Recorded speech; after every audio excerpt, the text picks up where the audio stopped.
2011, o Supremo Tribunal Federal reconheceu a união homoafetiva como entidade familiar. 2 anos depois, o Conselho Nacional de Justiça regulamentou o casamento homoafetivo no país. Hoje, 10 anos depois, os cartórios contabilizam 76 mil uniões entre pessoas do mesmo sexo. Destas celebrações, 56% são entre mulheres e 44% entre homens. Os dados são de um recente levantamento feito pela Associação Nacional dos Registradores de Pessoas Naturais, ARPEM Brasil. No artigo 5º de hoje, vamos falar sobre casamentos homoafetivos, os avanços na legislação brasileira e os direitos desses casais. Antes de começarmos, vamos ver o que diz a nossa Constituição sobre igualdade. A Carta Magna diz que todos são iguais por lei, garantindo a inviolabilidade do direito à vida, à liberdade, à igualdade, à segurança e à propriedade. Diz ainda que homens e mulheres são iguais em direitos e obrigações. Sobre o tema, eu converso agora com Patrícia Manaro, advogada de direitos humanos e direitos antidiscriminatórios. E também com Cíntia Cecílio, advogada de direito das famílias e direito inclusivo. Obrigada pela participação de vocês no programa. Doutora Cíntia, em 2011, o STF deu uma decisão que reconheceu a união homoafetiva. Qual a importância dessa decisão? Essa decisão foi extremamente importante, ela deu início aí às questões que envolvem os direitos da população LGBTQIA+, né? O reconhecimento desse núcleo familiar, dessa família homoafetiva, ela é extremamente importante. Antigamente existia uma grande dificuldade para esses casais no momento de um divórcio, até na questão de guarda, né, de crianças, pensão, com reconhecimento dessa união estável homoafetiva, posteriormente o casamento, esse núcleo reconhecido, ele passa a ter aí os mesmos direitos que a população heteroafetiva já tinha aí pelo Código Civil, né? Doutora Patrícia, qual era a realidade no país antes dessa decisão do STF? Bom, como bem falou a doutora Cíntia, foi um longo processo até chegarmos aqui. É importante lembrar que a decisão do STF de 2011, por si só, não era aplicável, né? Foi necessário que em 2013, em maio de 2013, houvesse uma resolução do Conselho Nacional de Justiça, que é a resolução 175, para dar, então, os direitos igualitários entre casais homoafetivos e heteroafetivos. Antigamente, a esta resolução e a esta decisão do STF, que veio da DPF 132 e da ADIM 4277, não existiam direitos da união homoafetiva, do casamento homoafetivo, porque eles não eram reconhecidos legalmente. Bom, e vamos relembrar como a resolução do Conselho Nacional de Justiça mudou a vida de milhares de pessoas.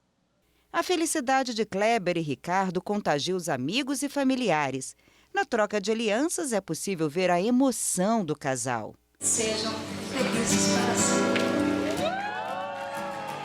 Até pouco tempo, os cartórios não celebravam o casamento entre pessoas do mesmo sexo. Os noivos tinham que recorrer à justiça para pedir o reconhecimento da união. Havia entendimentos divergentes. Tinha lugares que os juízes homologavam aquele pedido, né, reconheciam a união, e outros lugares não. Então, tinha um pouco de sorte. E isso causava uma insegurança jurídica tremenda nas relações. Em 2011, o Supremo Tribunal Federal reconheceu a união de pessoas do mesmo sexo como núcleo familiar.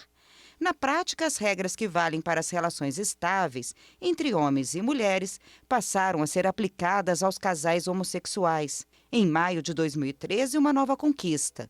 A Resolução 175 do CNJ determinou que, a partir daquela data, cartórios de todo o país estavam obrigados a registrar o casamento de pessoas do mesmo sexo ou a converter união estável em casamento. E a recusa se tornou passível de punição. A resolução trouxe mais segurança para Thales e Natan, que não perderam tempo em oficializar a união.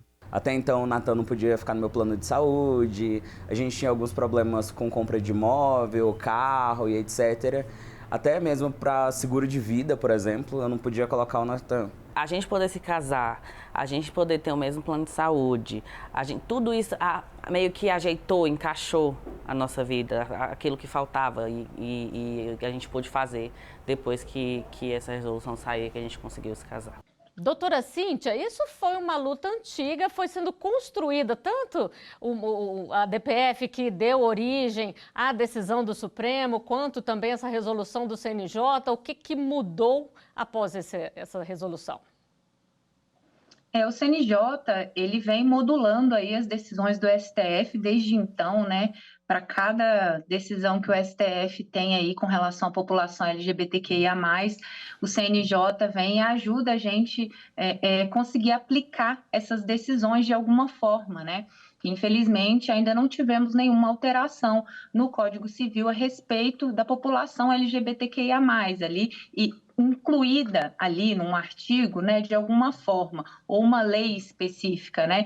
Mas o CNJ, essa resolução do CNJ, ela trouxe para essas famílias a possibilidade de fazer esse reconhecimento da união homoafetiva nos cartórios e, posteriormente, o casamento, né? E com várias decisões de que alguns cartórios, em alguns momentos, também tinham dificuldade para fazer essa reconhecimento da união homoafetiva e depois dos casamentos também, mas só com essa resolução do CNJ foi possível que a gente fizesse com que se aplicasse de fato, como a doutora Patrícia falou, a decisão do STF e essas famílias fossem reconhecidas, né? Agora, a gente sabe que os desafios sempre são grandes, né, doutora Patrícia? Quais são os principais hoje enfrentados pelos casais homoafetivos?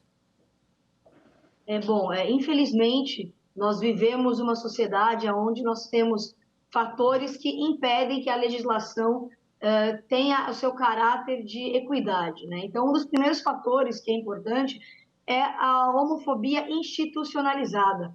Enquanto nós tivermos dentro das nossas aparamentagens legislativo, judiciário e executivo a homofobia como meio de pautas políticas ou de travar pautas políticas, como meios políticos de articulação de votos ou de conseguir de obter parcerias. Em outras palavras, enquanto nós tivermos uma homofobia que está dentro da instituição sociedade, é muito difícil pautas avançarem. Além disso, tendo em vista essa institucionalização do preconceito, nós vivemos uma dificuldade do reconhecimento social dessas entidades familiares.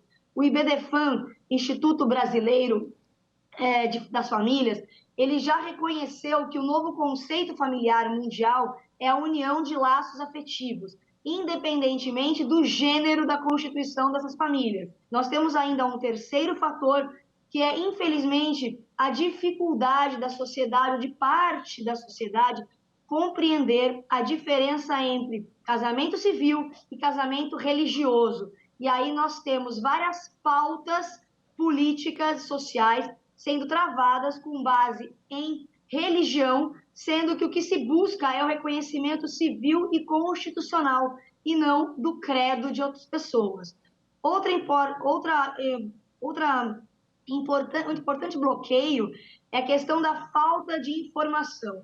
Muitas pessoas replicam o preconceito porque elas não têm conhecimento que elas de fato estão praticando atos preconceituosos. E além dessa parte da educação, doutora Cíntia, o que mais que pode ser feito aí para poder combater esse preconceito e fazer com que os direitos possam valer ali na prática, sem tanto questionamento?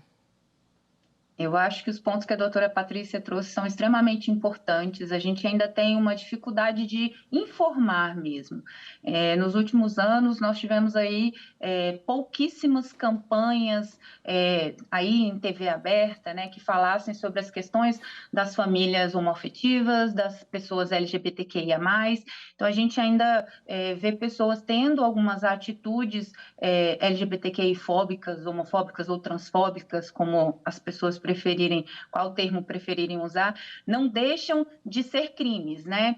é importante que a gente informe. Eu acho que quanto mais informação a gente conseguir levar até a sociedade, eu acho que as escolas são o principal local mesmo. A gente precisa falar nas escolas, precisa levar informação para os jovens. Os jovens, eles estão aí à nossa frente, são as gerações que podem mudar, né, essas questões que envolvem a homofobia, a transfobia. Acessar cada vez mais a sociedade, né, para garantir a informação.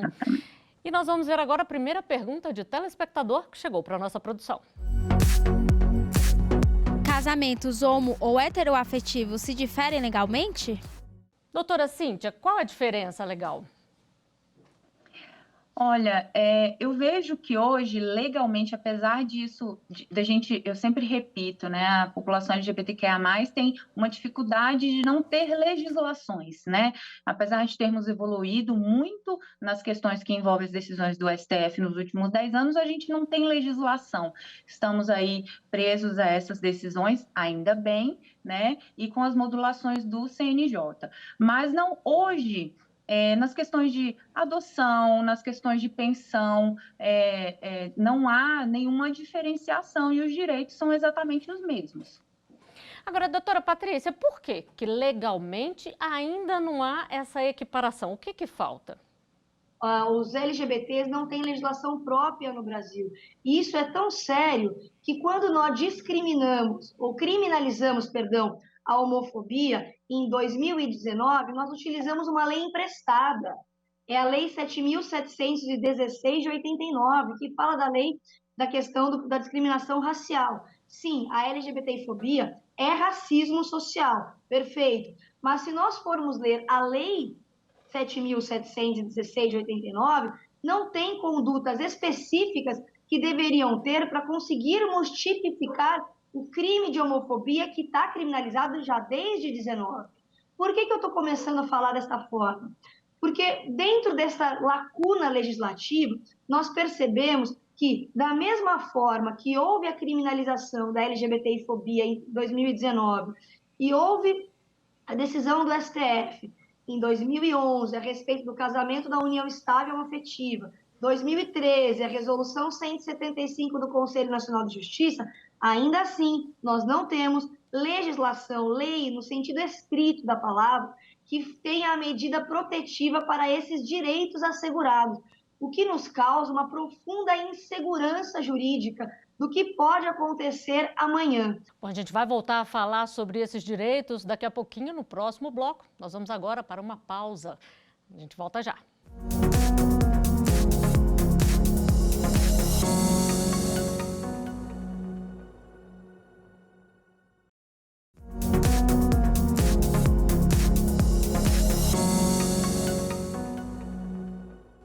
O artigo 5º está de volta, hoje falando sobre casamentos homoafetivos permitidos no país há 10 anos, os avanços na legislação brasileira e os direitos desses casais.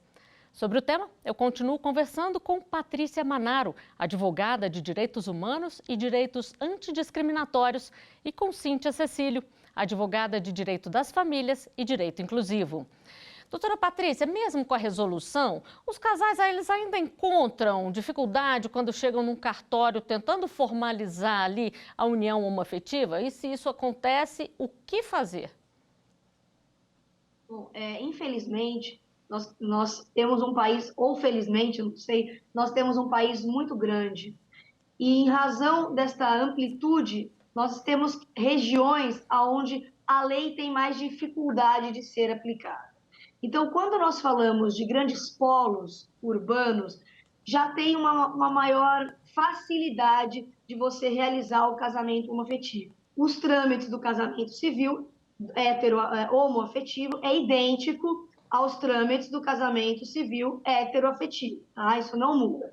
Acontece que em algumas regiões ou algumas cidades mais longínquas, regiões mais fechadas, pode ser sim que o cartório se manifeste contrário à realização do casamento homoafetivo.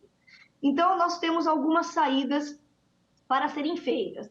A primeira é que o casal deve imediatamente informar o juiz corregedor. E como é que o casal pode fazer isso? No próprio fórum da cidade, ele pode apelar, o casal pode se dirigir ao fórum da cidade, perguntar aonde está o juiz corregedor e fazer, então, uma aspas denúncia. Eu colocando aspas, porque não é boletim de ocorrência e não é o Ministério Público que está fazendo. Então, ir até lá e fazer um informativo da proibição deste casamento. Esta informação, feita ao juiz corregedor, vai ser lavrada, vai virar um documento, o juiz corregedor vai emitir uma ordem judicial e esta ordem judicial vai ser encaminhada ao cartório como norma de obrigação. Então, o cartório vai ser obrigado, através desta norma cogente, desta norma obrigatória, a realizar o casamento. Ainda assim, se por um acaso o casal sofreu algum constrangimento durante este impedimento de se casar, com base na resolução do Conselho Nacional de Justiça, ele pode entrar com uma ação indenizatória por danos morais, nocível, e ele pode também fazer um boletim de ocorrência em razão de homofobia, porque hoje nós temos a criminalização da homofobia. Agora, doutora Cíntia, desde 2013, de 2013 para cá, né, o número de casamentos homoafetivos quadruplicou. Isso pode ser considerado um avanço? Nos últimos 4 anos, houve aí, as pessoas tiveram receio de que houvesse alguma questão que impedisse que esses casamentos homoafetivos continuassem a ser realizados, mas não foi o que a gente viu. Realmente houve um aumento. Eu acho que a população LGBTQIA+, começou a se unir também, de certa forma, levando informação, e houve uma necessidade. Eu sempre falo que é importante que a gente, como a doutora Patrícia acabou de falar, que a gente efetive os nossos direitos, né? Então, se de fato podemos nos casar, que a gente se case, que deixemos de registrar as uniões homoafetivas e que a gente passe a fazer os casamentos, né, no cartório, civis, como a doutora falou, que também não podemos nos confundir com os casamentos que são realizados no religioso. Então, é importante que seja feito porque a gente precisa ser estatística também.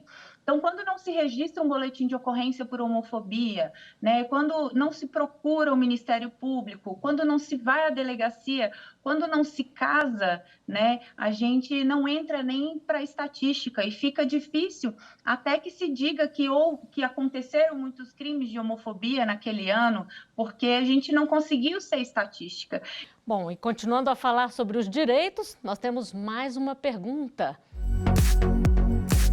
A união estável homoafetiva dá direito à pensão por morte? Doutora Patrícia. É possível, sim, hoje, a pensão por morte, tá? Você segue os procedimentos padrões para obter essa pensão junto ao INSS. Esse benefício, claro que ele vai depender de requisitos legais, mas esses requisitos legais, eles servem tanto para o casal homoafetivo como para o casal heteroafetivo. Então, o que antes era uma discussão tormentosa, hoje tem caminhado no viés de sim ser concedida a pensão por morte para o companheiro ou companheira. E isso vale também para a inclusão em plano de saúde, né, doutora Patrícia? Sim, para a inclusão em plano de saúde e para todos os demais direitos voltados ao INSS. Hoje o entendimento é pacífico, pelo menos sobre isso. Doutora Cíntia, e quando a gente fala de adoção, direitos são iguais também já? Sim, com certeza. A habilitação para adoção é a mesma. Algumas pessoas ainda têm essa questão de achar que se um casal homoafetivo se habilitar ali para adoção, ele vai ser colocado num local diferenciado daquela lista de espera e tudo, mas isso não existe. Hoje, como há muitos anos, a questão da adoção ela é firmada mesmo na análise que é feita de forma muito atenta, né, pelas varas da infância, se aquela pessoa que está se propondo a realizar aquela adoção, e aí pouco importa se é uma pessoa solteira, se é um casal homoafetivo ou heteroafetivo, se é uma pessoa solteira aí, que é uma pessoa uma mulher lésbica, um homem gay solteiro, isso não importa. O que importa mesmo na habilitação é toda aquela pesquisa, a análise daquela família, daquela pessoa, para onde aquela criança vai. Então, hoje, a fila é a mesma, o procedimento é o mesmo, não existe aí nenhuma diferenciação dos casais homoafetivos para os casais heteroafetivos na adoção. Bom, e nós temos uma pergunta que envolve aí essa questão dos futuros pais. Vamos à última pergunta que a nossa produção recebeu. Como funciona a licença maternidade e paternidade para casais do mesmo sexo? Doutora Cíntia, como é que os tribunais têm decidido aí em relação aí, por exemplo, à mãe não gestante? Eu acho que a gente chegou numa pergunta muito importante. Eu acho o nosso direito, a nossa legislação, ela é binária, né? Ela é foi toda realizada, toda escrita, toda construída aí nas questões das mulheres e dos homens, né? Então, a gente se pegar o direito do trabalho, aí o direito trabalhista, a gente tem aí a diferenciação de várias questões no trabalho para as mulheres e para os homens, como o peso que cada um pode carregar, as licenças, existem algumas diferenças aí por ser mulher e por ser homem. A questão de pensionamento também, nas questões onde a mulher tem o direito aí de receber aquela pensão, se for um homem que se identifica como uma mulher trans e faz essa alteração. Então, a gente tem um direito binário, né? Então, quando a gente fala da licença maternidade, ela própria já diz aí, eu vejo que há um erro de falar que a licença ela é maternidade, é a primeira coisa da nossa legislação, porque a licença ela não é para a mãe, a licença é para o bebê, é para quem cuida daquele bebê. Então, quem precisa de cuidado é o bebê, né? Então, aquele bebê, quem tem direito àquela licença, deveria ter direito àquela licença, é quem cuida do bebê, né? Então, hoje, a gente usa aí para as questões da mãe não gestante ou dos pais, um casal de 2 homens gays que tem aí um filho pela barriga solidária, a gente usa, né, judicialmente aí tenta fazer um comparativo com as questões de adoção, né? Porque nas questões de adoção não há, ninguém gesta aquele bebê ali, não gesta na barriga, né? Então, nas questões de adoção, a gente tenta utilizar, né? Então, a mãe não gestante ainda tem dificuldade de conseguir essa licença maternidade, né? Ainda que ela faça estimulação para a amamentação, em alguns casos ainda é muito difícil que se consiga que seja concedido. Alguns órgãos internamente da administração pública, por exemplo, internamente já tem algumas resoluções que determinam aí como vai funcionar. E algumas empresas também, mas a maioria não tem determinação quanto a isso, tem que ser judicializado e não há nenhuma garantia que seja possível conseguir. Nós temos várias decisões positivas já no país, concedendo essa licença, né, maternidade para a mãe não gestante, mas ainda não há nada pacificado. Tanto é que estamos aguardando uma decisão no STF, um julgamento sobre essa questão, para que a gente tenha aí algo mais concreto. Essa é mais uma questão que precisa avançar depois desses 10 anos, doutora Patrícia? Pois é, eu estava ouvindo a doutora Cíntia falar e eu me recordei de um caso recente de uma colega minha que trabalha advogada no Rio Grande do Sul, e teve 2 mães que queriam registrar a criança com o nome delas, né? E depois de muita discussão, foi falado para elas o seguinte: olha, vocês podem registrar desde que vocês se manifestem dizendo que vocês não querem registrar o nome do pai. Mas foi uma inseminação artificial entre 2 mulheres. E elas tinham que fazer uma declaração de que elas não iam buscar o pai. Então, ainda há dificuldade de entender esses formatos de família, né? Nós não entendemos esses formatos de família. Eu tenho uma filha de 14 anos, a minha esposa tem um filho de 7. E quando a gente sai na rua, as pessoas olham e falam: tem alguma coisa errada, como é que tem tanta criança nessa família? Como é que foi que surgiu? Então, é engraçado, a sociedade ainda não está pronta. Por ela ser binária e cisgênera e heteronormativa, ela tem uma dificuldade muito grande de conseguir entender os formatos de famílias que sempre existiram, só que agora estão saindo do armário.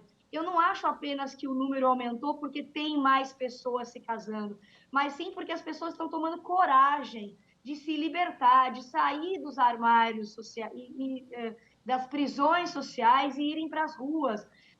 Recentemente, uma amiga minha falou, nossa, mas como cresceu o número de LGBTI+ no Brasil? Eu falei, não cresceu, sempre estiveram ali, só que estiveram ali adormecidos, agora as pessoas estão indo para as ruas, estão dando mais a cara a tapa, então isso é uma evolução desses últimos 10 anos, não só do casamento entre pessoas do mesmo gênero, mas essa constância de melhorias, é claro, né? Nós estamos andando a passos de lesma, mas pelo menos estamos caminhando. Esses pequenos passos que nós já demos permitem com que a população LGBTI+ tenha um pouco mais de garra para se assumir, para ir para as ruas. Bom, e a gente espera que programas como esse ajudem a levar informação cada vez mais para a sociedade. Muito obrigada, doutora Patrícia, muito obrigada, doutora Cíntia, pela participação aqui. E eu agradeço também a sua companhia. Você pode rever os nossos programas nas redes sociais. Você encontra a gente pelo @Rádio e TV Justiça. Estamos no YouTube, Twitter, Instagram e Spotify. Até o próximo Artigo 5º. Tchau!